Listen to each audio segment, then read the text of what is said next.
Welcome to episode 1 of Properly Freelance. Hopefully you've listened to my short intro already and you know what's going on, so we can dive straight in. I do want to say that the sound on this first episode isn't perfect. I know you're not supposed to open with an apology, but this podcast is about being honest, and hey, this was my first time recording an interview. One of the mics is not quite as good as the other, so I wanted to let you know that this will be improved for future episodes. However, my guest Sarah Weiler is amazing, and our topic, imposter syndrome, is really fascinating, so I hope you enjoy the episode.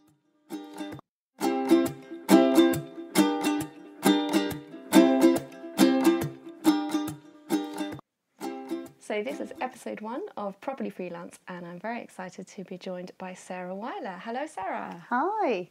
Thank you so much for coming on and being my guinea pig, because it's the first time I've ever made a podcast, so we'll be talking about that a bit later, about how terrifying that is, and other things in the world of freelancing that are a bit terrifying. But let's find out a little bit about Sarah first.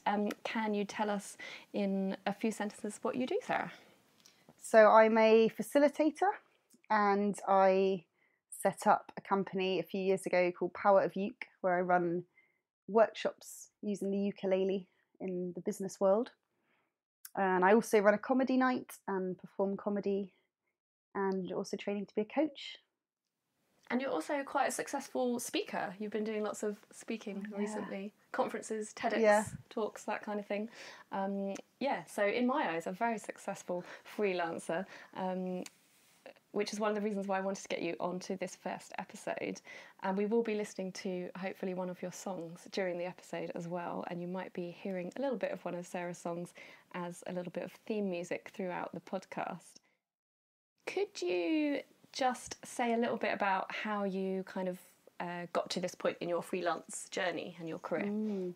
Yeah, I was realising that it's been nearly 5 years since I've been freelance. That will be, in January, it'll be 5 years. And beforehand, when I came out of uni, I was a secondary school teacher, so I did the Teach First scheme. And then I always had full-time jobs. When I went travelling to Colombia in autumn 2013, and when I came back to London, someone offered me a part-time teaching job. So that was kind of my first experience of being freelance, because I had 2 days a week teaching and then I had to make up the other work somewhere else. But if I'm completely honest, I wasn't really properly freelance because I had 2 employers. So we're going to talk about that later, because I spent a long time thinking I wasn't properly freelance either, which is why this podcast is called Properly Freelance, and had quite a similar journey of doing part-time things alongside work that I did consider to be freelance. So, a very similar thing. But now, kind of 5 years later, you are definitely properly freelance. So it was interesting that I had these 2 employers, really, and doing 2 days a week, 2 days a week somewhere else. And on that Friday, it was usually a Friday, I would work on my own projects. And gradually over time, those projects have got more and more significant. So now I'm at the stage where the part-time projects actually are my full-time work. Sure. And you've had some amazing clients. I was looking on your website. You've had Google, the Financial Times, Innocent Smoothies, PwC and Linklaters, and you've just been to your first international conference. So I would say that's pretty damn successful. I was talking to another friend about you and the fact that you've run ukulele workshops for Google, etc. And they said to me, you've got to ask her, how on earth did she sell that to them? How does she make money out of running ukulele workshops? Are you willing to share the secret of your success with us?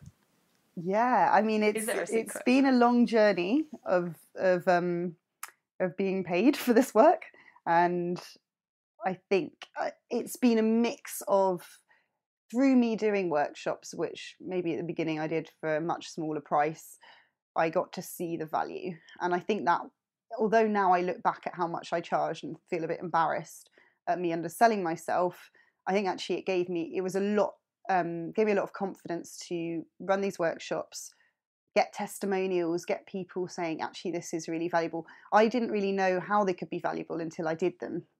So is that in terms of sort of the team building value of it, the value of it to a client who maybe wouldn't think that they want to learn the ukulele? In a way, it was in retrospect, I got to start picking out when I had kind of follow-up calls with the groups.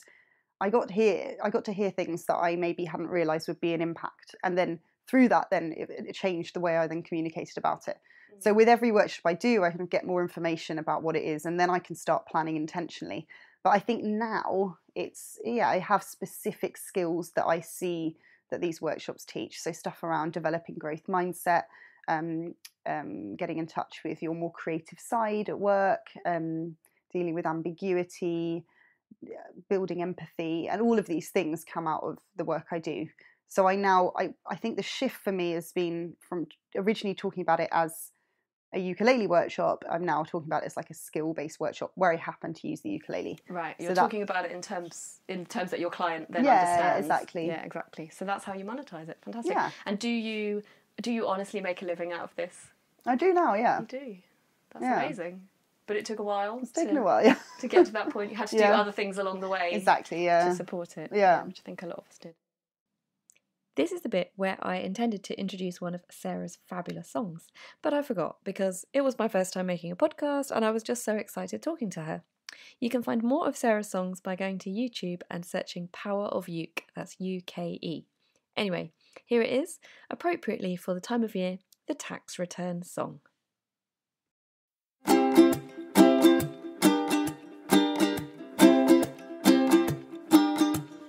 All the things I do to avoid my tax return. All the things I do to avoid my tax return. All the things I do to avoid my tax return. All the things I do to avoid my tax return. I went for a run to avoid my tax return. Had lunch out with my mum to avoid my tax return. Drank a bottle of rum to avoid my tax return. And had homemade dim sum to avoid my tax return. All the things I do to avoid my tax return. All the things I do. All the things I do. I started a PhD to avoid my tax return. Moved to the country to avoid my tax return. Cut off my knee to avoid my tax return. And got rushed to A&E to avoid my tax return.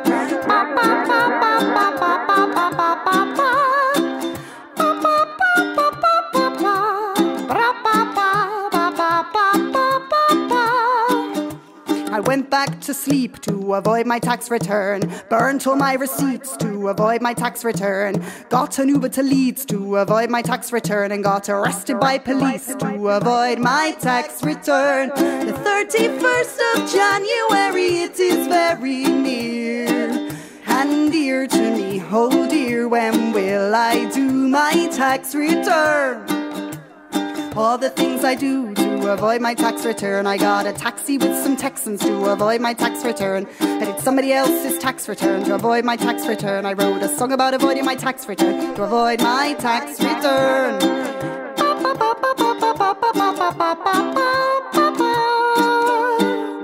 I found an accountant to do my tax return, and he said, you know, it's funny, because when I look at how much you've earned, it's the same as the fee that you now owe me for filing your tax return. So the topic that I really wanted to talk about on our first episode, and specifically with you, Sarah, was imposter syndrome. Imposter syndrome, as defined by, well, the internet, but some scientist somewhere, is a psychological pattern in which an individual doubts their accomplishments and has persistent internalized fear of being exposed as a fraud. I chose this for the first episode because I think I've had imposter syndrome for a long time about almost all elements of my life, but particularly about my work, and it's one of the reasons why I wanted to make the podcast. I think the more we can share these fears that we all seem to have, the more we can start to overcome them. So do you want to just say, from your perspective, whether that's something that you've experienced? I mean, I've seen stuff you've put on social media, so I kind of know that you have. Yeah, well, I was thinking kind of the ultimate irony or definition was me feeling, was experienced enough in imposter syndrome to do this podcast about imposter syndrome, which I think probably epitomizes the definition. Completely. I feel like it's part of doing your own thing, where there's often no set rules of how to do things.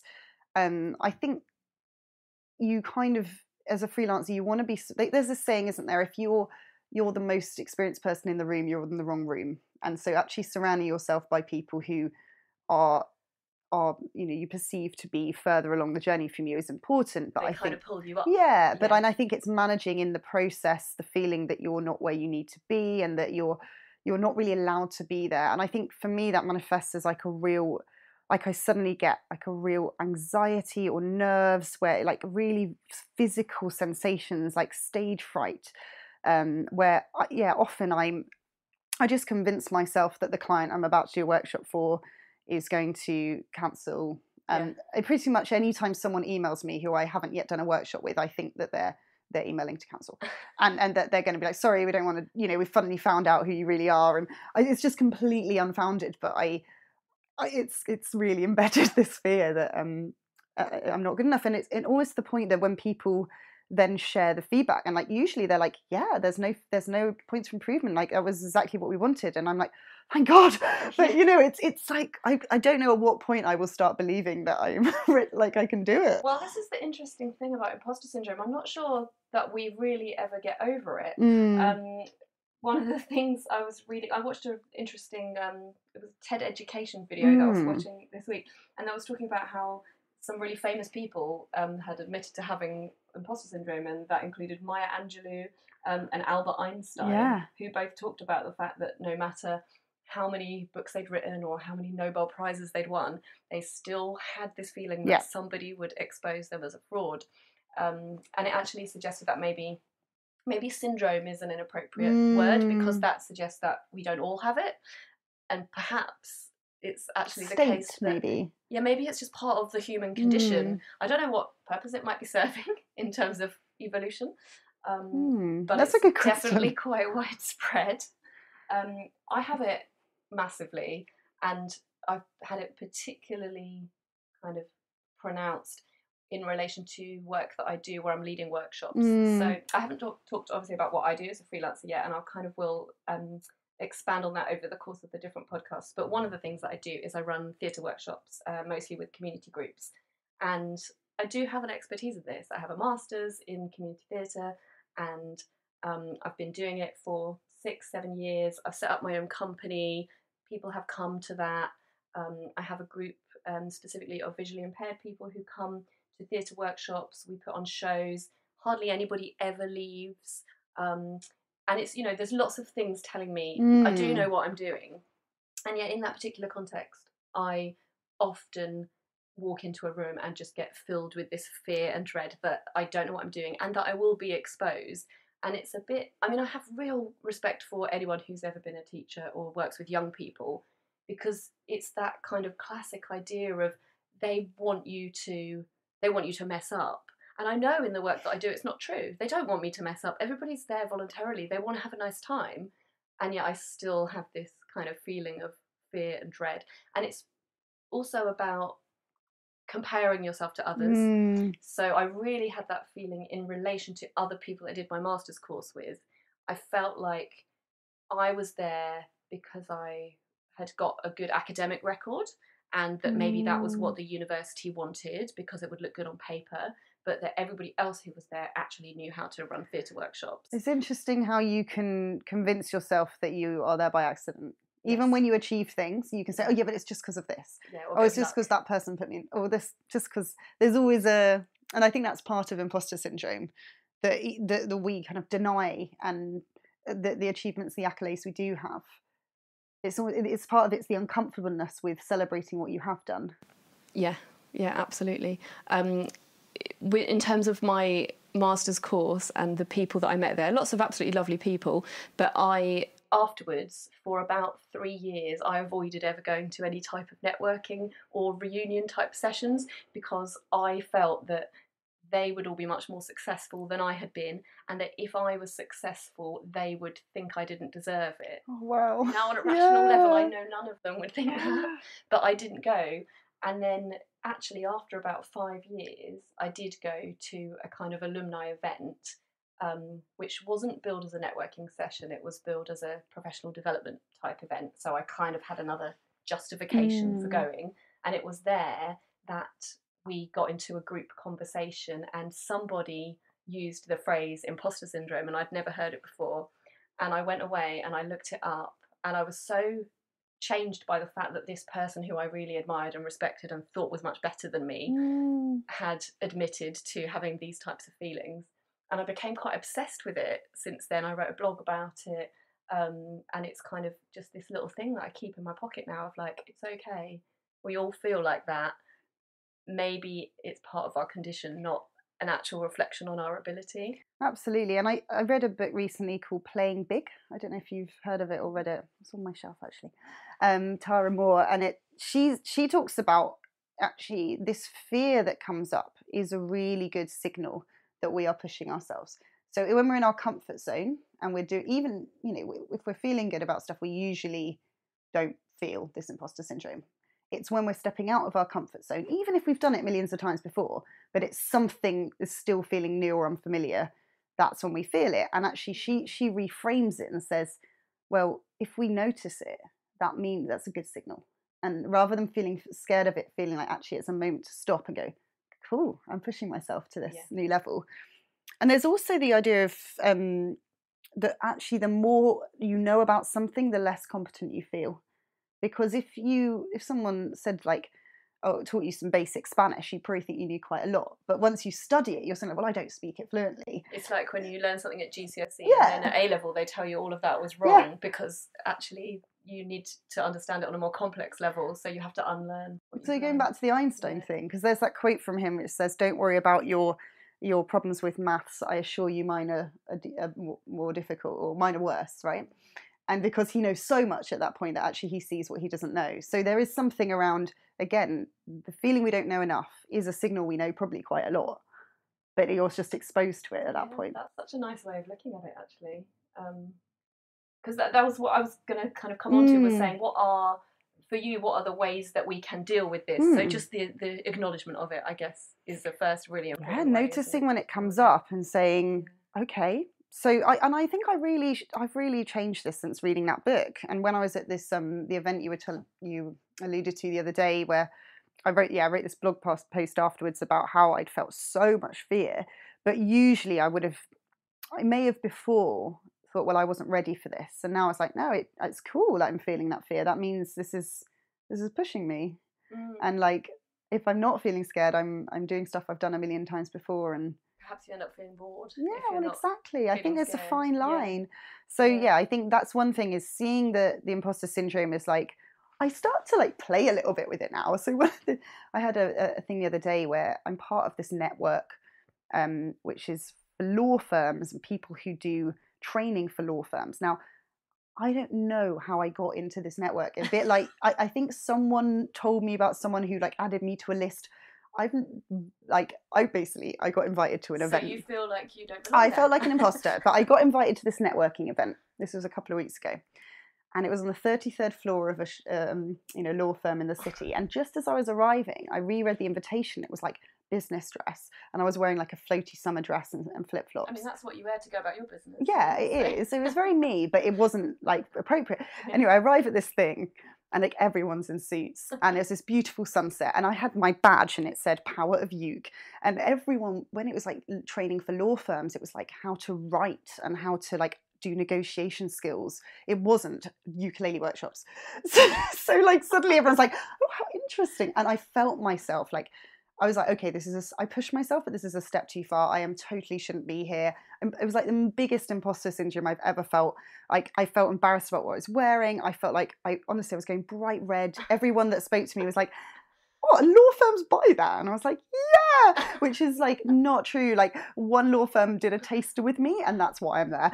Anyway, I basically completely bullshitted and was like, yeah. But it was really interesting. I was like, okay, I either go home because this is just so awkward, or I just like play with this a bit. Yeah. Like, yeah, I am different, and this isn't my world. And by the end of it, I had all these people coming up to me being like, I love what you do. Let's chat more. Like, and I thought maybe there's something around seeing when it's that extreme, going, let's have some fun. Well, that's the other side of it, isn't it? Because you can acknowledge it and you can sort of try to keep it at bay. But then also you can just go in there and, like you say, you can bullshit. I kind of feel like there are a lot of people in the world who are very willing to go in and bullshit. And I actually think that we're taught to do this. And I kind of feel like maybe it's another episode, which is about the things we get taught about how to be a good business person. And you did a business accelerator, did you? I was on one and I taught one, So you've been through that kind of process, and I know that as part of those processes there's always a lot of talk of you've got to have your elevator pitch, you've got to know how to sell yourself, you've got to exude confidence. And I can understand why that is part of the kind of conversation around launching a business, but I also think it totally goes against this idea that actually we're all feeling the total opposite. And I kind of wonder what the place is of actually just going in and bullshitting even when you don't believe it yourself. Is that a good thing to do? Sometimes you maybe have to, and you get a good result like you did. Well, yeah, and when I say bullshitting, I didn't mean lying. I suppose I just meant going into a space where I was like, yes, I do this. I mean, it was kind of a little bit of I suppose, being economical with the truth. They were saying to me, oh, so you work with lots of law firms? And I said, I work with lots of companies, which is true. And I said, I am in conversation with lots of law firms, which is also true. But I felt like, they were like, what gives you the right to be here? And like, they didn't say those words, but they said, what are your credentials? And like, I was like, well, I've done this. And actually, I felt like I was under attack. And then I just took a deep breath and I was like, everyone is in here because they're also a bit, I don't think anyone really knows what they're doing here. I think I just had to own it, basically.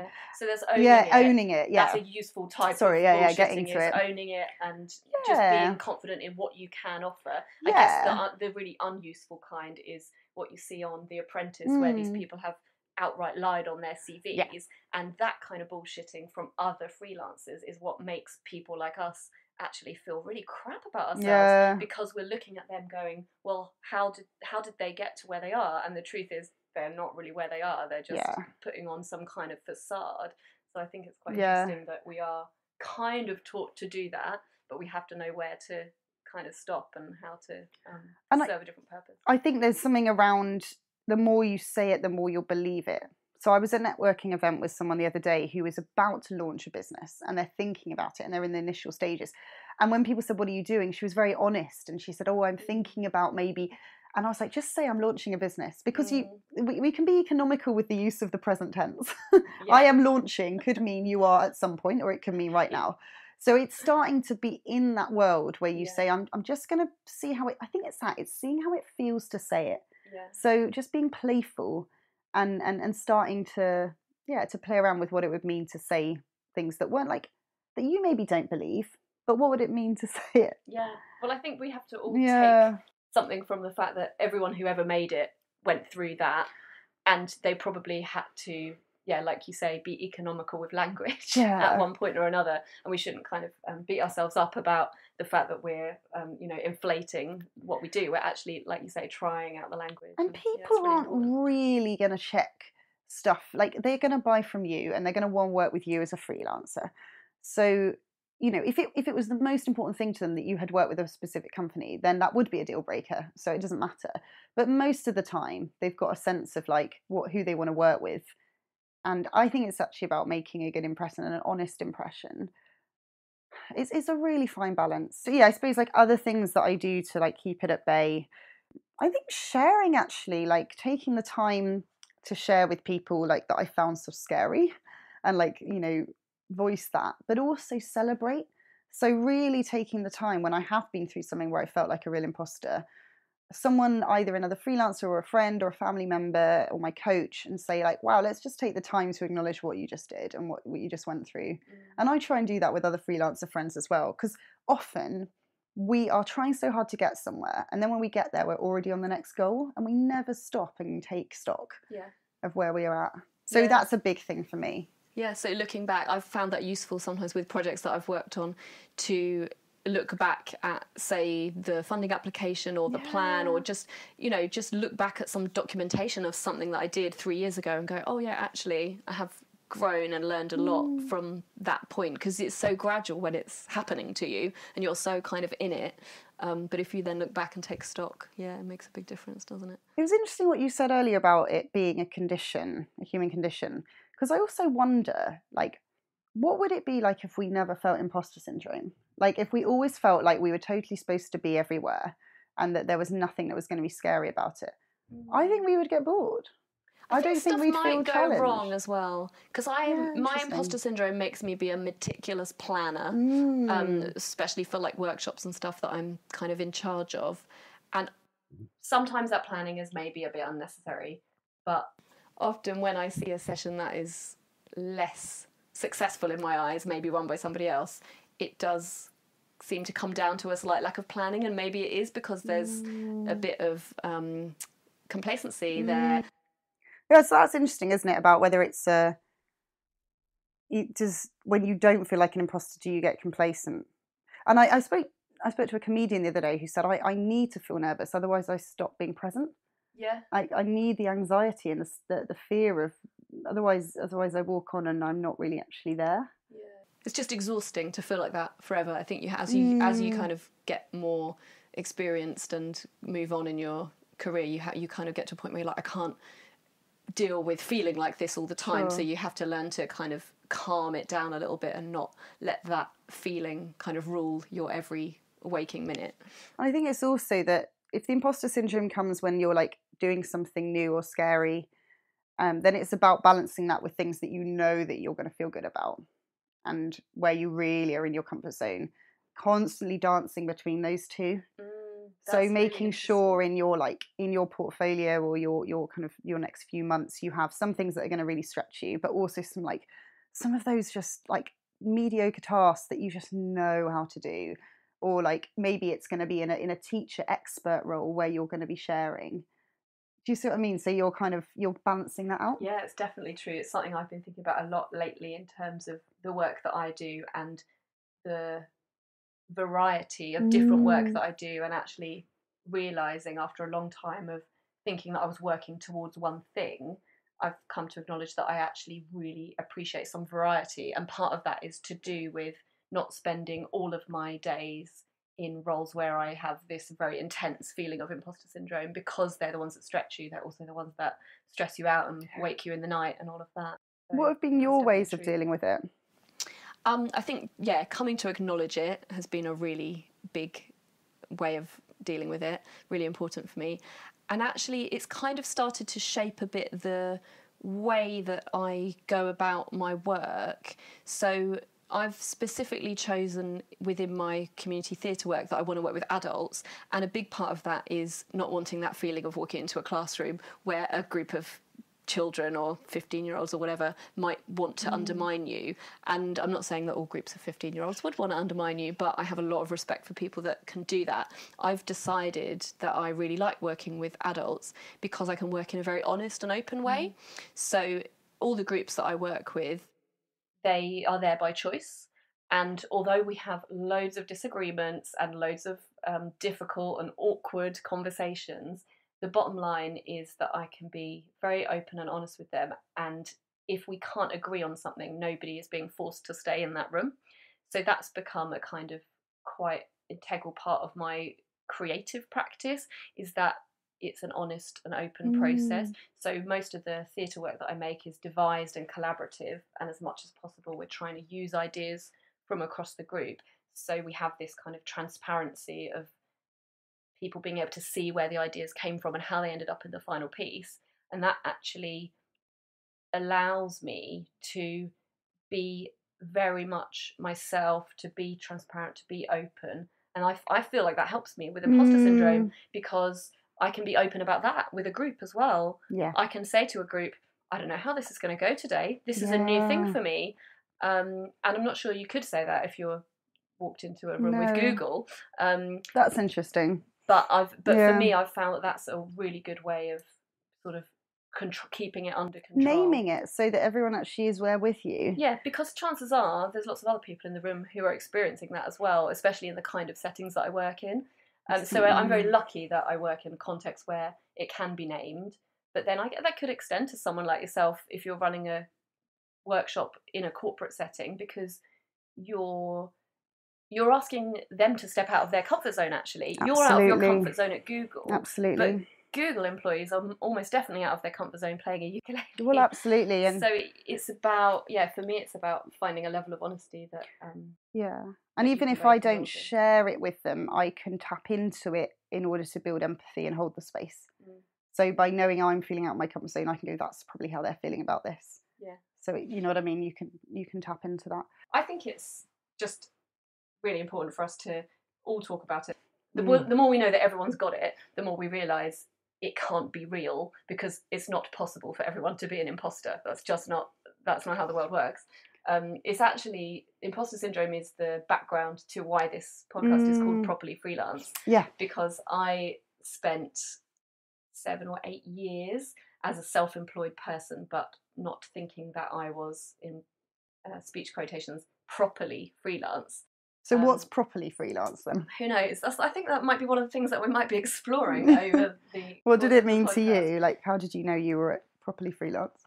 For me, I wasn't properly freelance because I was self-employed, but I had a client who gave me a rolling contract, essentially, to do a particular job for a particular number of days a week.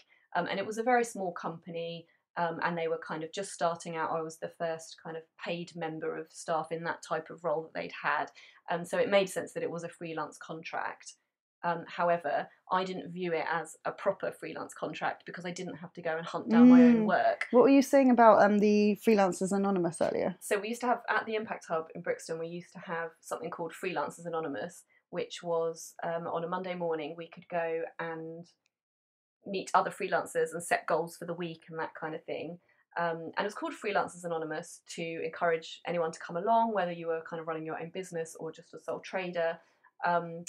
But funnily, I used to go to it and I used to sit there thinking, I don't belong here because I'm not a proper freelancer, because other people used to be talking about things like, looking for work, and some people would be doing things like trying to find a company to do cold calling for them to get them work. And I'd be sitting there thinking, oh my God, that is so stressful. I don't ever want to do that. And in the same time, feeling like, I don't even belong in this kind of freelancers therapy session that we were having. And then this year, I actually jacked in the ongoing work and am making 100% of my still quite small income from more ad hoc work. I do have some ongoing projects, but I'm not in any sense working for anybody else in an ongoing way. So for me, that's kind of what I've been saying to people is I'm properly freelance now. I had the same shift at the beginning of 2018. From I had a company that I was working for quite regularly, and to be honest, that was paying a lot of my way. And then I took that away, and I was like, oh God, this is horrible. It's really hard. It's really hard making that shift. Have you not enjoyed it? So I didn't enjoy the first few months because I think I felt a huge pressure to find that money. And the thing is, if you're going into a client meeting feeling like they need to pay your rent, that's a horrible energy. Yeah. And it's a lot to put on things. So like getting myself up to a place where I had enough of regular work coming in, or not regular work, but I had enough kind of a backlog of work so I could relax into it. But yeah, the first few months were really tough, and I did consider applying for full-time jobs. In fact, I did apply. That thing, isn't it? I did apply for a full-time job. How long shall I hold out before I cave and apply for something? And I've had that almost every month this year. But I've totally enjoyed the transition. I just have got I'm working fewer hours. I've decided that I don't want to work as many hours as I was working before, and that I'm going to do a whole nother episode on kind of chronic illness and work-life balance and all of those things. But for me, just on a personal level, it's been worth the pay cut, and I've taken a big pay cut to be able to decide on my own workload. And I'm still struggling some months to get as much work as I would like, but I've resisted the full-time job applications so far. It's really interesting. Now, I did apply for a full-time job in June because I had this sense that my skills weren't being utilised, and I was just like, I'm sick of this, because I was like, well, how long is this going to go on for, that I just have to find my work all the time? Anyway, it was interesting because I applied for a full-time job, I was interviewed, and he asked me what I did normally. And when I told him, I was like, oh my God, I have a great life. And by the end of the interview, I was like, I got to re-choose myself as a freelancer because I was looking at this company being like, that's amazing. They have like 30 days holiday a year. And I was like, I have 365 if I want it. Like I've got a great package here. Yeah, So it was honestly they didn't take me through to the next round. And I was like, no, but it's totally perfect because I got to see, I had to almost like flirt a little bit, go on a date with the opposite idea of like, what would it be like? Because it kept coming up. I went there and I was like, no, actually, I have so much freedom. And, you know, waking up most days and deciding how to spend my time, which from being in a secondary school teacher, where like that is the opposite of that life. And where you're waking up in the middle of the night to get to school. It was horrible. I mean, for 3 years, I was just miserable, if I'm honest. Like not the job, but the kind of waking up and the just the lack of autonomy you have over your time, apart from in the holidays. So I think for me that autonomy is so important that I you know, actually since I've chosen that, I feel also the money's come in as well. Yeah, it's so kind nice of to hear someone talk so positively about it, and I really want the kind of podcast to be a positive thing, as well as allowing people to kind of share. As we were saying earlier before we started recording, we were talking about how it might be a way of sharing despair. Yeah. I want that to be kind of in a light way, and also sharing that joy, because you know it is such a joy to wake up every day and know that you're in charge of what you're doing and you don't have to answer to somebody else. And I hope that, you know, people who are listening will sort of take that and really be sort of inspired by it. So that leads quite nicely onto my closing questions that I'm hopefully going to be asking to each guest. We'll get to the positive one in a minute, and you can close on a positive. But firstly, it doesn't have to be negative, but maybe slightly frustrating one. What is the most annoying or ridiculous or frustrating thing that you have had to do this week because you're a freelancer? So something that you maybe wouldn't have had to do if you worked in an office or had a 9-to-5 job. Well, I think there's two things I want to mention. One is from this week, but one is more generally. The thing from this week is that I did a coaching course at the weekend, and most of the people there were getting it paid for by their organisation, and I had to pay for it myself, which is fine. And you didn't get paid to go either? No, presumably. Of course, but it was a weekend. But I think what I realised is, wow, I have to be in charge of my own CPD. I have to still develop myself.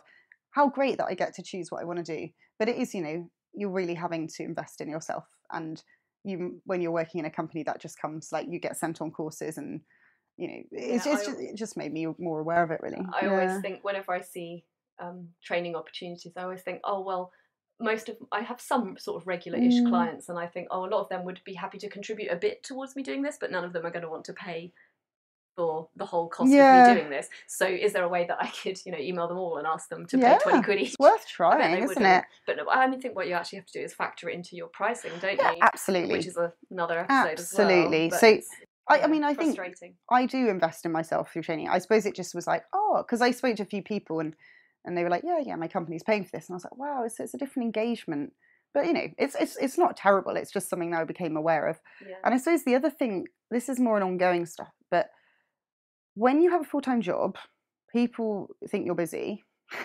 And when you're freelance, people think that you don't work. Or there's a sense of like, oh, well, Sarah's free because she's like doesn't have a full-time job. And I think especially over the last few years, lots of friends getting married and like certain things that were coming up where I suddenly felt like my time was eaten away by stuff that I don't think I'd be asked to do.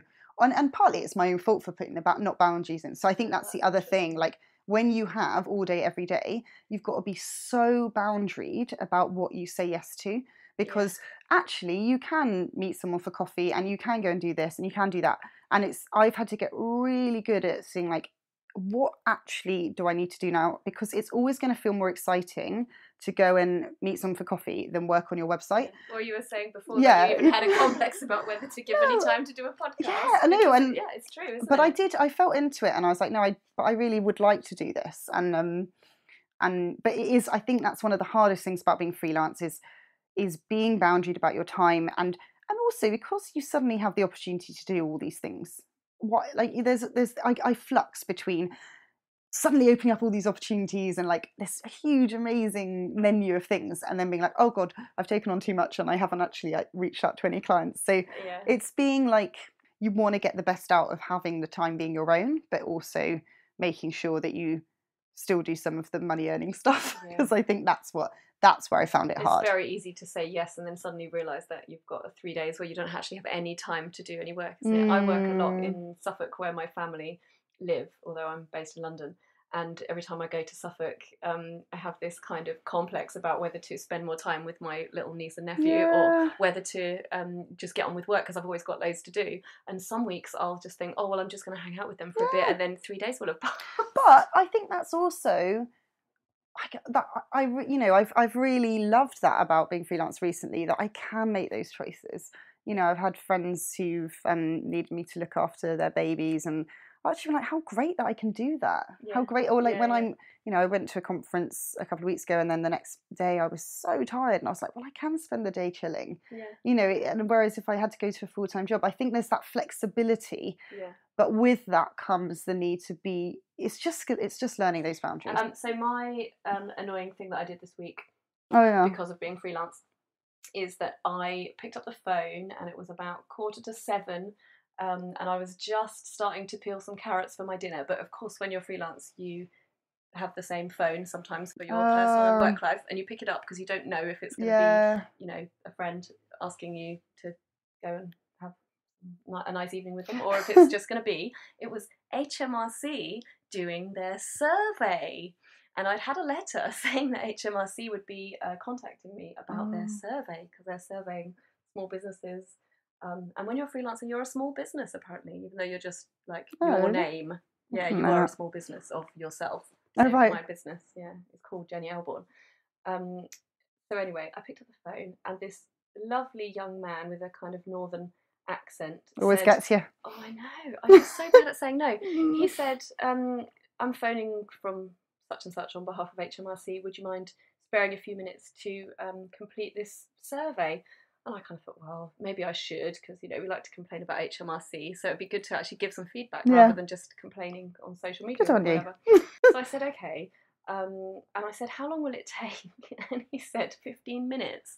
And I was like, oh, I thought that's actually a bit longer than I was anticipating, but I'd already said yes. And I can't take it back. I couldn't say no. Why not?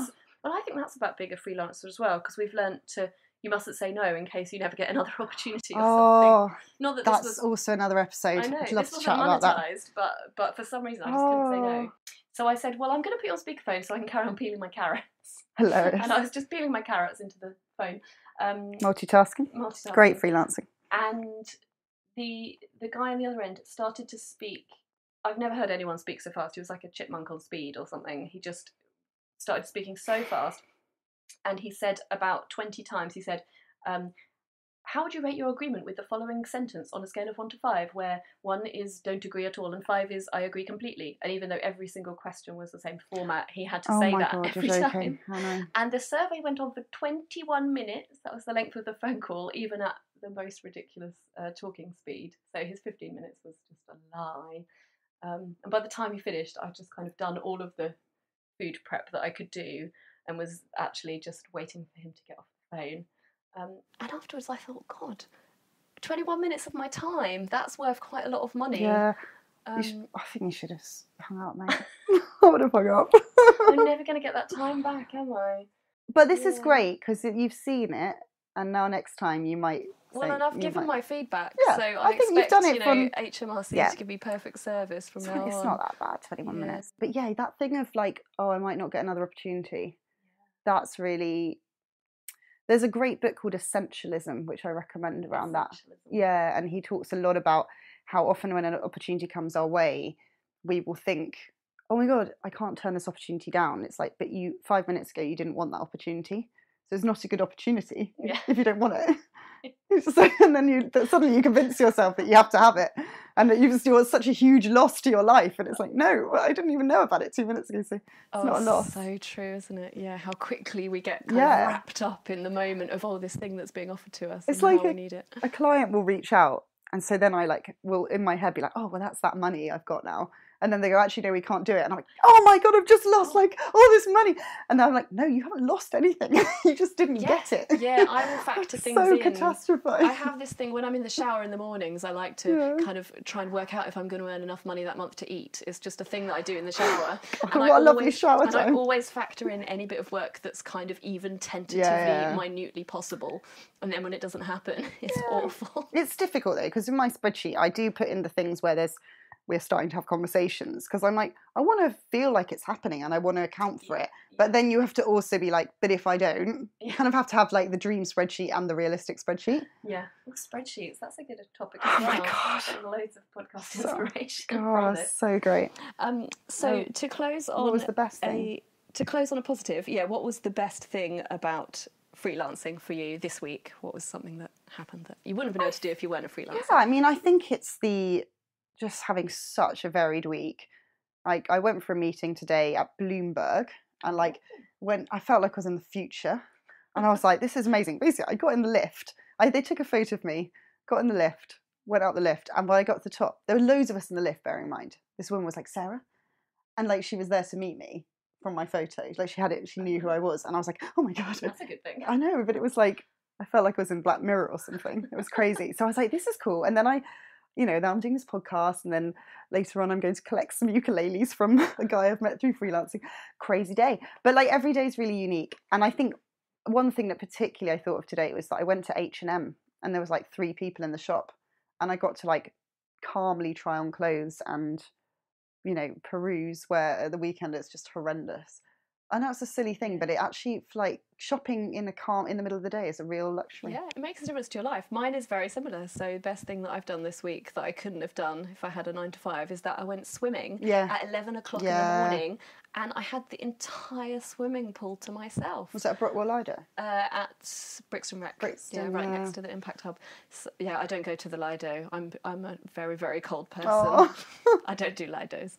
But Brixton Rec, and it was just so nice. And if you go on a weekend when it's open, especially when kids are allowed in, because it's outside of school time, absolute nightmare. And just so nice. And I do actually feel like having the time and space to do stuff like that when places are quiet is one of the things that also makes you feel more sort of nourished and prepared for some of the harder things about being a freelancer. Being able to go to the shops when it's quieter, you might actually be able to save money because you can think better about how to do that and what you actually need, and it gives you headspace. And I just try to use that headspace to my advantage to make up for some of the more downsides of freelancing. I think for me, the flexibility and variety, the fact that I feel much more present, because I can, so Monday night we had some friends over and we ended up singing till 1 in the morning and just having this big jam. And I think, if I had to go to work, I might have been like, oh, I should go to bed, or I might have been tired the next day. And it's I then just changed my routine a bit the next day, and you just be a bit more in the moment with what you need, and a bit more present, I think. Yeah, it's brilliant. Well, here's to 11 o'clock in the morning swimming and shopping centres that are super quiet. And thank you so much for being my very first podcast guest, and hopefully we'll have you back on for another episode. So great. This has taken off and got millions of listeners. Yay! Hi everyone. Keep being freelance. You got it.